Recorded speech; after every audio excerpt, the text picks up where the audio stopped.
How do you install a culture? How does one? Because that's all we're hearing. Pete's going to install his culture. I've mentioned it. I have a general sense of what it is. He's always compete. He puts the signs everywhere. He really means it. Russell Wilson's the personification of it. So you can actually point to somebody, say, see, doesn't matter where you are on the depth chart, doesn't matter who we just signed as a free agent. If you work hard, you compete, you can win here. Obviously, Harbaugh, what he was able to do. He pluses a team up every single time he goes somewhere. You saw it firsthand at Michigan. He just plussed up the Chargers 6. He plussed up the Chargers 7 the Niners when he first went there. How does one install a culture, Jedd? I think it's environmental. I think you have to have your culture everywhere. I don't think you can only touch a culture with a sign. I don't think you can only touch a culture with a team meeting. I think your culture has to be throughout your building. I think it has to be talked about daily. To me, if you ask me what our program is about, It's about becoming a pro. Everywhere in our building, it says be a pro. And we talk about being professional, resilient, and original. But when we talk about it, it has to be every day of a pro makes sure that he never misses class. A pro makes sure that he takes care of his body in the training room. A pro understands that they have a short timeline to be as successful as they want to be. And to have that type of mentality, we're going to help you get there. But in our building, that's going to be plastered all over the place, and we're going to continue to strive to help these guys be the best they can possibly be. But being a professional in anything, to me, is being elite in what you're trying to get done. And you just have to talk that culture. And Coach Carroll is phenomenal at it.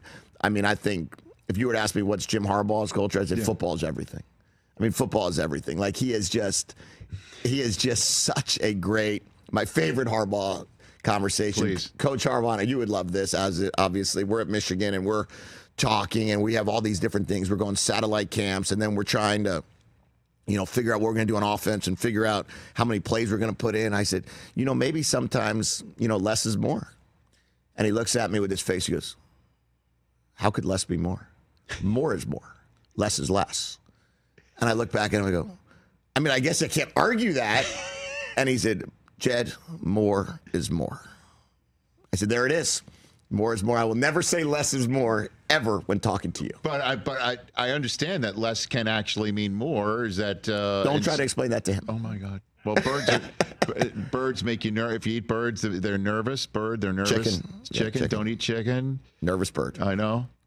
I mean, I'm unbelievable. The satellite camps, I remember that. Jim pissed some people off when he first showed up to Michigan, and he starts holding Michigan satellite camps in SEC country. Yeah, we were there. We ran through, I think it was 72 camps in 28 days. We were doing 3 camps a day. We were getting on an air. We had Dale Earnhardt's plane, and we got on that plane, and we flew. We could be in Georgia, then we could be in Florida, then we could be doing a camp in the middle of Tennessee. I mean, it was unbelievable, and it was so much fun looking back on it now because it's a story for life. Yeah. But during that 28-day span, his stamina, second to none. Well, I mean, he would. So you were hopping on. You, Jim Harbaugh, are hanging on Dale Earnhardt's plane, flying around, retooling the Michigan program, and about 30 other people. It was It was unbelievable. Yeah, it was this plane that we borrowed. I think it was this black plane. It was amazing, and we had it for like 4 weeks or 3 weeks, and we just tooled around and we just promoted the program, and we would drop everywhere. You remember the shirtless Jim picture when we were in Alabama. Yeah. Then a day later, we might have been in the middle of Kansas City.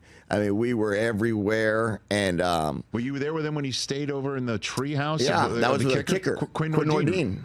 You were there. I was there. You were staying. Were you sleeping in the treehouse? No, too? I was sleeping in the Marriott courtyard. But you gotta love Jim. But he's the best. I mean, he's in that. I feel so blessed to have the coaches that I've worked for and learn from, because they're all different and unique, but they all win.